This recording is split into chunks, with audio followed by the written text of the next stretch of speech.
Сая үгийн төлөө залбирсан учраас хэдүүлээ хамтдаа шууд Библийнхаа үгнээс гаргая. За хамгийн түрүүнд хэдүүлээ Йошуа номын 1:8-ыг гаргая. Йошуа 1:8. Йошуа 1:8.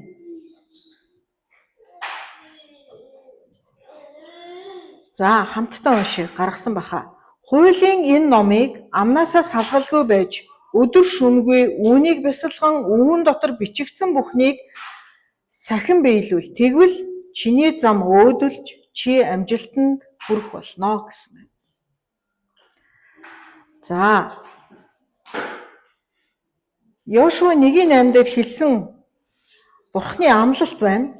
Тэгэд юу хийвэл яавал бидний амьдрал өөдөлж амжилтанд хүрнэ гэж хэлсэн бэ гэдгийг хэдүүлээ харцгаая. Тэгээд хуулийн энэ номыг гэж амнаасаа салгалгүй байж өдөр шөнөгүй үүнийг бясалган үүн дотор бичигдсэн бүхнийг сахин биелүүл гэсэн. Тэгэхээр хуулийн энэ ном гэдэг нь юу вэ? Библи байна. За тэгэхээр Библийг амнаасаа салгалгүй тэгээд өдөр шөнөгүй тунгаан бясалгаж үүний дотор бичигдсэн бүхнийг биелүүл. Тэгвэл чиний зам өөдөлж чи амжилтанд хүрнэ гэсэн байна. За еврей хэлээр хуучин гэрээний энэ Йошуа дээр бичсэн бясалгах гэдэг үг байгаа. Өдөр шөнөгийн үүнийг бясалган гэсэн үг байна. Тэгээ энэ бясалгах гэдэг үг нь хага гэсэн үг байна.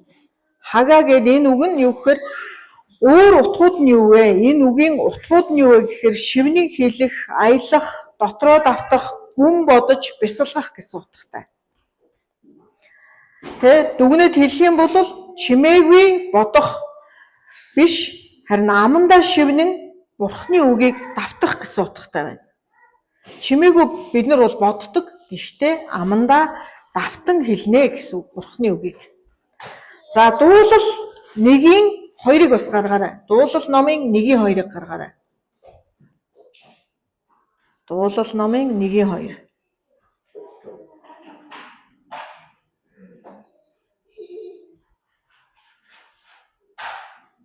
За дуулал номын 1:2 харин тэр эзний хуйлд баясч түүний хуулийг өдөр шөнөгүй бясалгана гэсэн байна. Энэ дээр байгаа бясалгах гэдэг үгийн утга болохоор зэрэг дуулалын 2 дээр бичсэн үгийн утга болохоор саяны Йошуа 1:8 дээр хэлсэн үгийн утгатай адилхан байна. Хага гэдэг бас үгээр бичсэн байна. За дараа нь дуулал номын 77-гийн 12 та нар тэмдэглээд аваарай. Гэртээ очиод сайн уншаарай. Дуулал 77-гийн 12, дуулал 119-ийн 15 байна.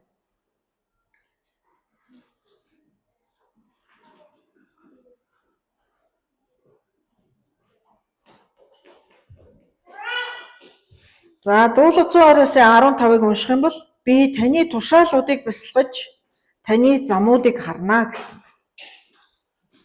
За дуулал 119-ийн 97 дээр бас таны хуулийг би ямар их хайрлана вэ? Өдөржин би түүнийг бясалгана гэсэн үг. За дуулал 19-ийн 4 дээр миний амны үгс зүрхний бясалгал танд таалагдах болтугай гэсэн.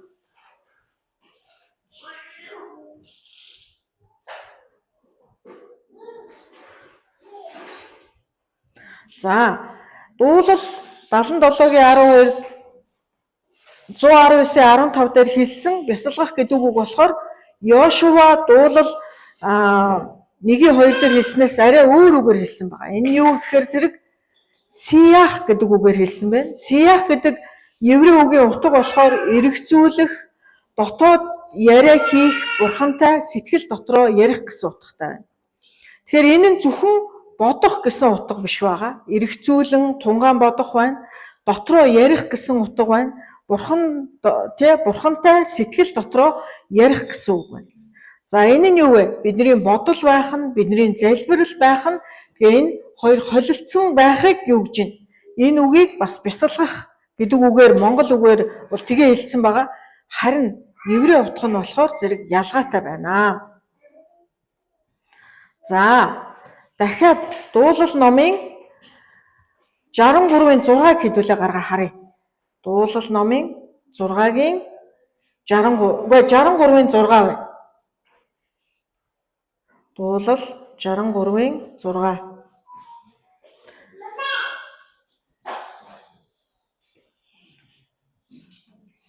Шүнжин таны тухай тунгаан бодохдоо орондоо таныг би дурсан саннаа гэсэн. За энэ дээр тунгаан бодох гэдэг үгээр хэлсэн бол еврей хэлэндээ закар гэж үг хэлсэн байна. Закар гэдэг үгээр хэлсэн байна. Энийний утга нь юу вэ гэхээр зэрэг санах, дурсах, оюундаа давтан авч үзэх гэсэн байна. Энэ нь Бурхны хийсэн зүйлсийг бид нар санах гэсэн утгатай. Тэгээ нэг удаа биш, давтан санах гэсэн утгатай байна. Монгол орчуулган дээр болохоор зэрэг тунгаан бодгол орчуулсан байна. Тэгэхээр зэрэг дуулал 63-ын 6-г та нар тэмдэглэж аваарай. Энэ нь закар буюу санах, дурсах, оюундаа дахин авч үзэх гэсэн утгатай байна. Тэгэхээр бидний амьдрал Бурхны хийсэн зүйлсийг эсвэл бусдын амьдрал ер нь Бурхны хийсэн зүйлсийг дахин ингээд зураглал маягаар оюундаа ингээд санана гэсэн утгатай байна. За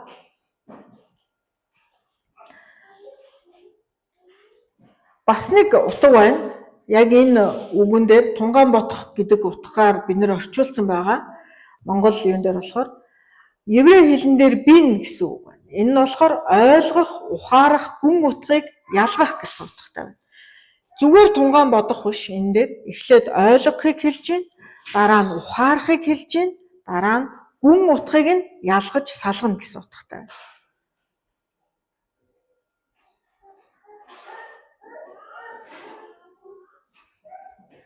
За дараагийнх дээр нь бид нар Даниэлийг мэдэх үлээ. Хуучин гэрээн дээр Даниэл гэж ямар хүн байсан бэлээ? Түүхийг мэдэн тэ. За нэг онцлог зүйл нь юу вэ? Тэр болохоор дээд албан тушаалтан байсан. Өнөөдрийн бидний нийгмээр бодох юм бол тэр юу байсан бэлээ?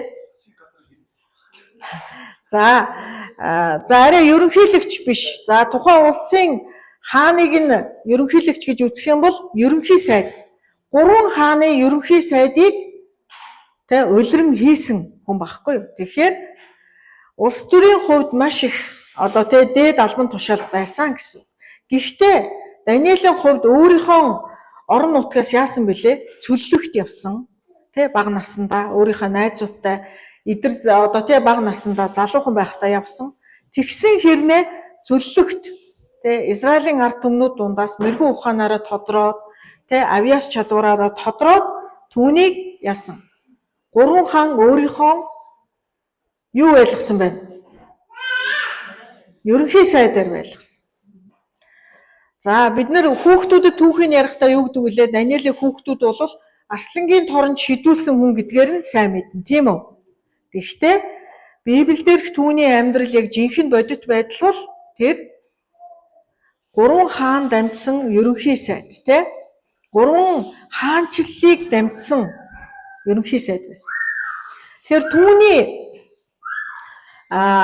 Бурхны тухай тунгаан бодохдоо хэрэгэлсэн тэр үгийг нь тэр өглөө залбирдаг байсан, тэр өдөр залбирдаг байсан, тэр орой залбирдаг байсан. Яагаад тэгэхээр тэр цөллөгт байсан учраас Иерусалимын зүгт хараад цонхоо онгоолгоод Иерусалим тэнд байгаа тэр зүгт өглөө залбирна, өдөр залбирна, орой залбирдаг тийм хүн байсан.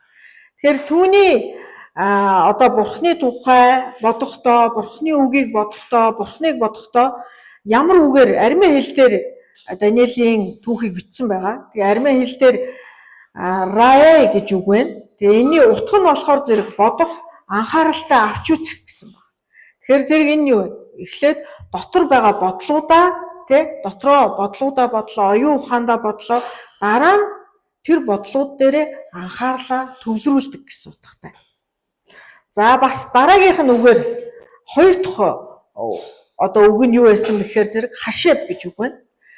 Хашэб гэдэг үгийн утга нь болохоор зэрэг нэг дахь утга нь тооцоолох, хоёр дахь нь төлөвлөх, дараа нь бодож тунгаах гэсэн утгатай.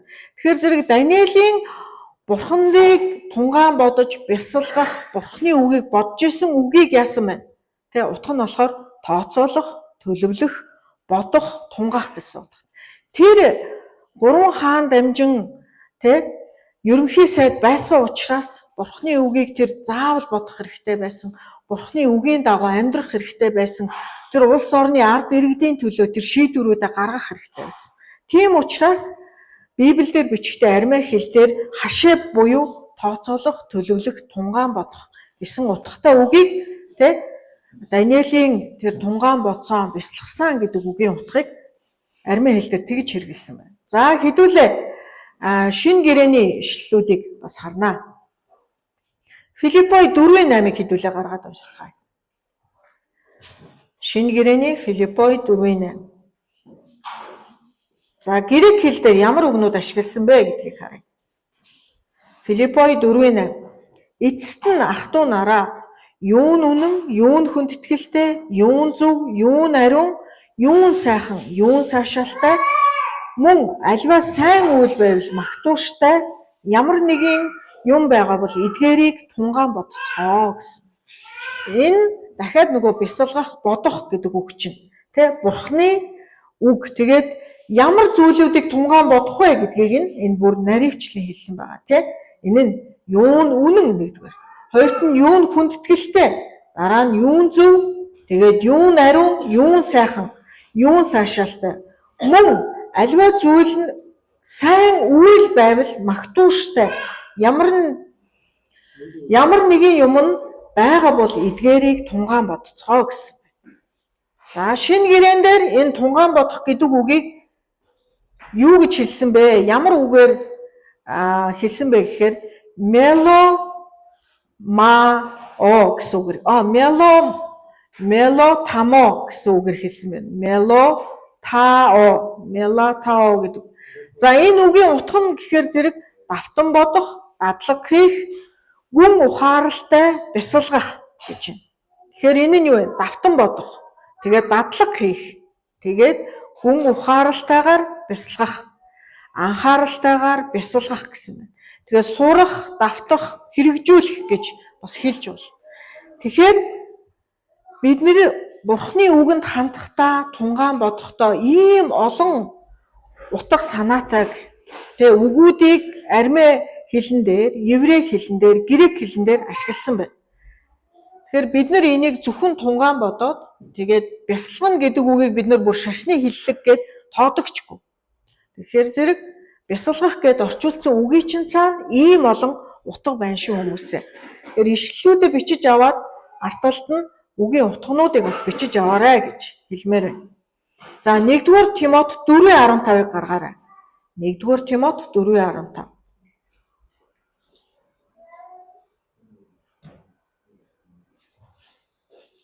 1-р Тимот 4:15.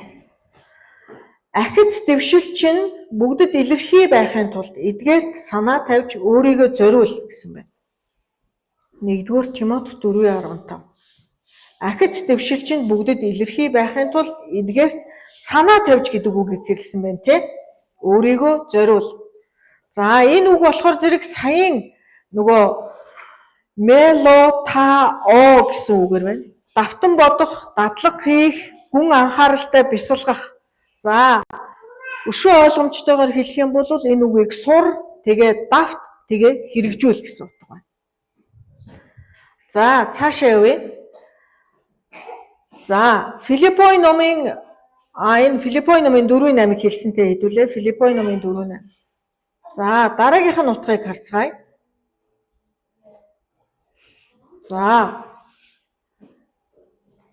За нэлийн урт үг байна. Диалогизамой гэсэн үг байна. За энийг болохоор дотроо хэлэлцэх, өөртөөгөө маргах, гүн бодох гэсэн утгатай байна.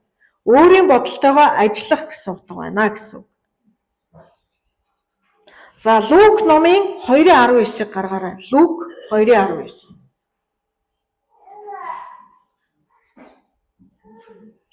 Лук 2:19 дээр за харин энэ үгийг Мария зүрхэндээ тунгаан бодож энэ бүхнийг нандин нандинг нь хадгалсан юм гэсэн. За энэ үгийг юугаар хэлсэн, ямар үгээр хэлсэн бэ гэхээр зэрэг сюм балло гэсэн үгээр хэлсэн байна. За энэ үгийн утга нь юу вэ гэхээр зэрэг энэ грек үгийн утга болохоор зэрэг нэгтгэх, холбож ойлгох, зүрхэндээ хадгалж тунгаах гэсэн утгатай байна. За монгол хэлэн дээр болохоор тунгаан бодож гэдэг үгээр л орчуулсан байна. Харин энэ үгийг Мария зүрхэндээ тунгаан бодож энэ бүхнийг нандинг нь хадгалсан юм аа гэсэн байна. Тэгэхээр тунгаан бодож гэдэг үгийнхэн л утга ямар байгаа вэ? Нэгтгэх, холбож ойлгох, зүрхэндээ хадгалж тунгаах гэсэн байна. За бид нэр эргээ харах юм бол давтах гэдэг үг олон давтагдсан байна. Энэ үгийн утга нь дотроо өөртөөгөө тий дотроо бодолтойгоо тунгаан бодож байгаа бодлооттойгоо ярих гэсэн утга байна. Санах, ойлгох, хэрэгжүүлэх, тунгаах, тэгээ зүрхэндээ хадгалах гэсэн утгууд байгаа. Энэ үгнүүдэд маань.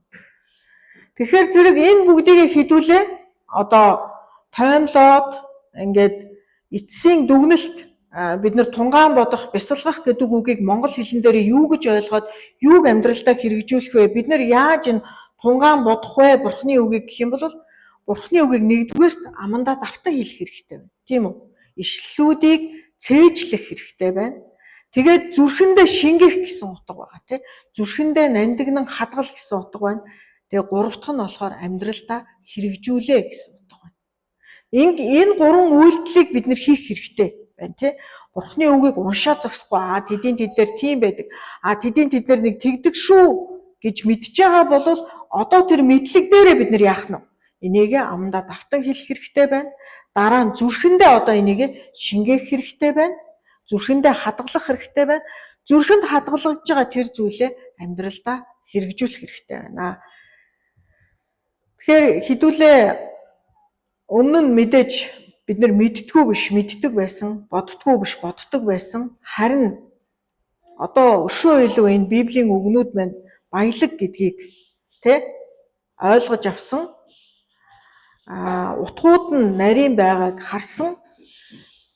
Тэгээд бас би тараах материал болгоод энэ үгийн утгуудыг хэвлээд чуулганыхандаа өгнө гэж бодож байгаа. Тэгэхээр зэрэг бясалгах, тунгаан бодох гэд хоёрхан үгээр Монгол Библиэлд маань орчуулсан байгаа зүйлсүүд ямар олон утгатай байгааг харлаа. За тэгээд би дахиад давтаад эхнээс нь явъя. Йошуа 1:8 дээр болохоор зэрэг ер нь тасралтгүй бод тэгээ амьдралдаа хэрэгжүүл гэсэн утга байгаа. Дуулал 1:2 дээр болохоор зэрэг дотор нь зөвхөн унших биш бидний дотор энэ үг маань амьдрах ёстой. Тэгээд бид нар энэ үгэнд баясах ёстой байна. Дуулал 119:15 дээр амьдралынхаа замыг ойлгоход энэ тунгаан бясалгал маань, энэ тунгаан бодох маань тустай юм гэдгийг бас хэлсэн байгаа. Дуулал 119:97 дээр хайртай хүнийхээ үгийг байнга бодохтой адил гэсэн байна. Дуулал 19:14 дээр дотоод бодол хүртэл бидний бодол үнэхээр бурхан таалагдж гэнэ үгүй юу гэдгийг бид нар бодож явах хэрэгтэй. Филиппой 4:8-ыг эргээд харах юм бол бид нар ямар зүйл дээр анхаарлаа төвлөрүүлэх вэ? Ямар үгэн дээр, ямар зүйл дээр гэдгийг хэлсэн байна. За ингээд дахиад бас өөр нэг өнцгөөс харах юм бол мэдээж бид нар давтамжтай байх хэрэгтэй гэдгийг юугаар хэлсэн бэ гэхээр Йошуа 1:8 дээр маань өдөр шүнгүү гэдэг үгээр хэлсэн байна. Энэ нь өдөр шүнгүү гэдэг нь хугацааг заасан байна, тийм үү? Өдрийн туршид тэгээд бас нэмээд шөнийн турш гэж. Энэ нь байнга гэдэг давтамжийг өгүүлсэн байна. Энэ нь нэг удаа хараад өглөө ганцхан бодоод ажил руугаа яваад автобусанд суугаад машиндаа суугаад мартаа гэсэн утгыг хэлсэн үү? Хэлээгүй. Тэр үедээ мартсан бол ажил дээрээ очиод дахиад санах хэрэгтэй байна. Дахиад бодох хэрэгтэй байна. Амандаа нөгөө өглөө унссан, бодсон ишлэлүүдэд давтах хэрэгтэй байна. Байнга, дандаа гэдэг үгийн эсрэг утга нь юу вэ? Түр зур гэсэн үг. Тэгэхээр түр зур Бурхны үгийг бодохгүй байгаач гэдгийг энэ Библиэлд маань хэлсэн байна. Бясалгах, тунгаан бодох гэдэг. За хоёрт нь зүрхэндээ хадгалах гэдэг утга байгаа. Бидний зүрх энэ гадна талд байдаг уу? Гар шиг ингээ харагддаггүй бидний зүрх харагдахгүй Тэгэхээр зүрхэндээ хадгал гэдэг маань дотроо бид нар дотоод хүндээ хадгална гэсэн үг байна. Зөвхөн уншаад өнгөрөх биш. Энэ нь надад юу хэлсэн үг вэ? Энэ миний дотор байгаад энэ нь миний дотроос маань намайг гадагш нь өөрчлөх үгэ гэдгийг ойлгох хэрэгтэй. Та Библи гээд бидний утсан дээр байна. Бурхны үг гэд ном байгаа. Тэрийг бид нар гадна байгаа зүйлийг дотроо оруулна гэсэн үг. За, дараагийн харах нэг өнцөг юу вэ гэхээр зэрэг бид нар энийг амьдралдаа хэрэгжүүлнэ гэсэн. За, гадна байгаа зүйлийг уншлаа, өдөр шөнөгүй бодлоо, маш олон давтамжтайгаар. Тэгэхээр энэ нь бидний зүрх сэтгэл дотор шингэлээ, зүрхэнд хадгалагдлаа. Одоо энэ зүйлийг бид нар амьдралдаа хэрэгжүүлэх юм. Амьдралдаа хэрэгжүүлэхээр өмнө нь байснаас бидний амьдрал, бидний зан авир, юмыг үнэлэх үнэлэмж, бусдад харилцах бүх талбар дээр маань өөрчлөлт гарна. За, дөрөвт өнцөг юу байж болох вэ? Бидний анхаарал юун дээр төвлөрөх вэ? За, бид нар сая уншсан юун дээр төвлөр гэсэн бэлээ? Бидний бодлыг төвлөрөх ёстой зүйлийг маань юу гэж хэлсэн бэлээ? За, Филиппой 4:8 хэдүүлээ дахиад гаргаа харъя. Эргээд нэг харчийн хэдүүлээ. За, эцэст нь ах トゥ нараа юун үнэн, юун хүндэтгэлтэй, юун зөв, юун ариун, юун сайхан, юун сайшаалтай мөн альва сайн үйл байвал магтууштай ямар нэгэн юм байгаа бол эдгээрийг тунгаан бодцгоо. За, бид нар ингээл цуглаан дээр 2хан цаг байгаад амьдрал руу 6 өдөр нь бид нар гараа явж байгаа. Тийм үү? Төрөл бүрийн хүмүүстэй таарлтан, уулзсан, маргалтан янз бүрийн зүйлүүдийг дарга маань биднийг зэмлэн, эсвэл бусдын өмнөөс бид нар зэмлүүлэх хэрэг гарна. Эргээд бид нар хүүхдүүдэд зэмлэн, хин нэгэнтэй муухай харилцах ч юм уу, эсвэл бид нар өдөр болсон үйл явдалтай ядраад гэртээ ирээд гэрийнхэн руугаа таагүй маш зан гаргадаг, тийм үү? Тэгэхээр бид нар юун дээр фокуслах вэ? Юун дээр анхаарлаа төвлөрүүлэх вэ гэдгийг хүртэл хэлж өгсөн байна. Энэ дээр анхаарлаа төвлөрүүлэх зүйлийг маань юу вэ? Филиппой 4:8 дээр хэлээд өгсөн биз шүү дээ. Өчигдрийнхөө нөгөө хэрэлцэн хэрүүл дээр анхаарлаа төвлөрүүлээд за чамайг би нэг 100 чи да. Чи намайг юу гэж хэллээ? Мангар гэлөө, ажиллаа хийдгүү гэлөө, арчаагүй гэлөө.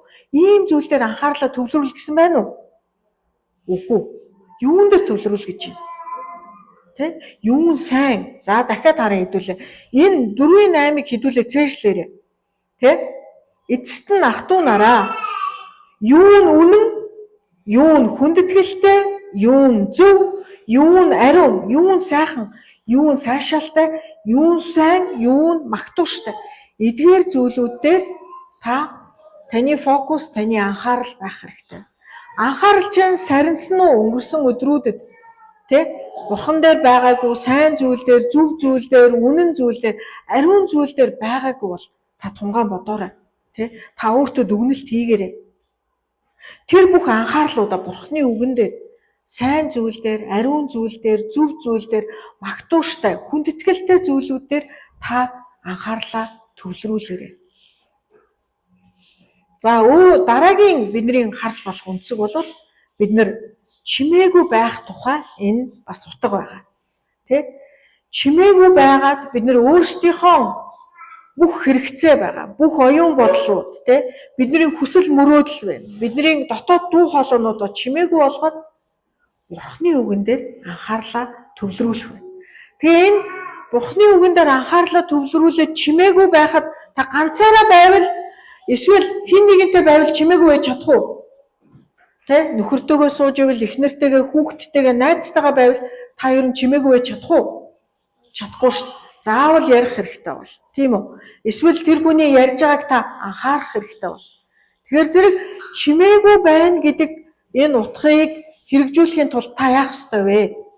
Та чимээгүй байхын тулд та заавал ганцаараа байна гэсэн утгатай. Тэгээд ганцаараа байгаад Бурханы өмнө суунаа гэсэн утгатай. Та бясалгахдаа ганцаараа байх нь, тунгаан бодохдоо ганцаараа байх. Төвлөр нь энэ үедээ тооцоолно, хэрэгжүүлэх зүйлүүдэд бодно. За, дараагийн өнцөг юу вэ? Энэ үгээр дамжуулаад энэ үг нь миний амьдралд энэ цагт ямар зүйлийг ойлгуулах гэж байна вэ? Тэгээ энэ нь надад ямар хамааралтай байна вэ? Тэгээд эцэст нь энэ зүйл энэ цагт надад хэлж байгаа үг байгаа бол, надад хамааралтай байгаа бол энэ нь миний амьдралаас надаас юуг өөрчлөгдөхийг, тэгээ юу маань өөр болохыг хүсэж байна вэ гэж бас хараарай. За эцэст нь дараагийн хамгийн сүүлийн үнцэг юу вэ гэхээр бид нар залбирах хэрэгтэй байна. Энэ таны үгийг би өнөөдөр уншлаа. Би тунгаан бодлоо, би бясалгалаа, би энэ дээр төвлөрлөө, би энэ үгийн дагуу тооцооллоо, төлөвлөлт хийлээ, надаас ямар өөрчлөлт гарах хэрэгтэйг би бодлоо. Харин энэ бүгдийг хийхэд Бурхан минь ээ, та надад туслаач. Ойлгохгүй байгаа бол та надад ойлгуулж өгөөч гэж бид нар залбирах хэрэгтэй байна. Бид нар залбирахыг маш сайн хийж байгаа. Харин үгэн дээр яаж төвлөрөх вэ, яаж бясалгах вэ гэдгийг бид нар заримдаа мартахдаг байна. За, аримэ болон еврей үгнүүдэд дахиад нэг би хэлье. Тэгээд дараа нь энийг би монгол, англи, тэгээд еврей, аримэ, грек хэл дээр нь энэ гурван хэлээр нь тараах материал болгоод та нарт тарааж өгье. За, еврей хэл дээр хага гэж үг байгаа. Хага гэж үгийн утга нь шивнэн хэлэх, аялах гэдэг үг мэднэ тий. Шинжлэх ухаанаар батлагдсан байгаа штэ. Хүн одоо ямар нэгэн дууг бүтнээр нь дуулахгүй ч гэсэн амандаа ингээд нөгөө аялдаг штэ. Гэдэг ингээд аялахаар энэ нь дотоод хүнээ ингээд сэргээдэг нэг үйлдэл юм байна гэдгийг шинжлэх ухаанаар нотлсон байгаа. Хүн баяртай байх үедээ ингээд дотроо дуу аялдаг гинэ. Тэгээд баяртай байна, дуу аяллаа, энэ нь өөрийг чинь улам илүү барьж байгуулдаг гэсэн үг. Тэгэхээр энэ дээр шивнэн хэлнэ, аялна гэсэн байна. Тэгээд дотроо давтна, гүн бодож бясалгана гэсэн утгатай байх нэ. Хага гэдэг үг маань. За, энэ үгийн Йошуа 1:8, дуулал 1:2 дээр байгаа. За, дараагийнх нь үг сиях гэдэг үг. Энэ дээр нь эргцүүлэх, дотроо ярих, Бурхны дотор өөрийнхөө сэтгэлд байгаа зүйлийг ярих гэсэн утгатай байна. Эргцүүлэх, дотроо ярих гэдэг үг байгаа. За, гурав дахь нь болохоор зэрэг бид нэр дуулал 63-ийн 6 дээр үздсэн байгаа. Санах, дурсах, оюундаа дахин авч үзэх гэсэн. Хэрвээ яг энэ үгүүдээр нь энэ ишлүүдийг буулгавал бид нар утгыг нь их баялаг болгож ойлгохоор байгаа. Гэхдээ бид нар ишлүүдэд харахаар тунгаан бодох бясалгах л гэж байна. Тэгэхээр бид нар энэ үгийнх нь утгын дагуу хэдүүлээ бясалгах, тунгаан бодох гэдэг зүйлээ илүү баялагаар хэдүүлээ ойлгоё. Тэгээд энд суралцъя. За, дөрөв дэх утга нь энэ ойлгох, ухаарах, гүн утгыг нь ялгаж харах гэсэн утгатай байгаа. За, аримэ хэл дээр Даниэлийн бичсэн Даниэл номон дээр тэгээ Даниэлийн тухай өгүүлсэн тэр түүхүүдээр байгаа рае гэж үг байна. Энэ нь бодох, анхааралтай авч үзэх. Дараагийн үг нь болохоор хашааб гэж үг байна. Хашааб гэдэг үгийн утга болохоор зэрэг тооцоолох, төвлөрөх, бодох, тунгаах гэсэн утгатай байна. За, шинэ гэрээний үгнүүд байна. 1-р Тимот 4:15 дээр бичсэн үгээр болохоор зэрэг эдгээрийг бясалгаж бай гэсэн утгатай. Энийг нэг удаа бясалгаа зогсохгүй үргэлжлүүл гэсэн утгатай байгаа. Тэгээ меле мато гэдэг үг болохоор меле таммо гэдэг үг болохоор зэрэг давтан бодох, дадлах хийх гэсэн утгатай байна. Гүн анхааралтайгаар бясалгах.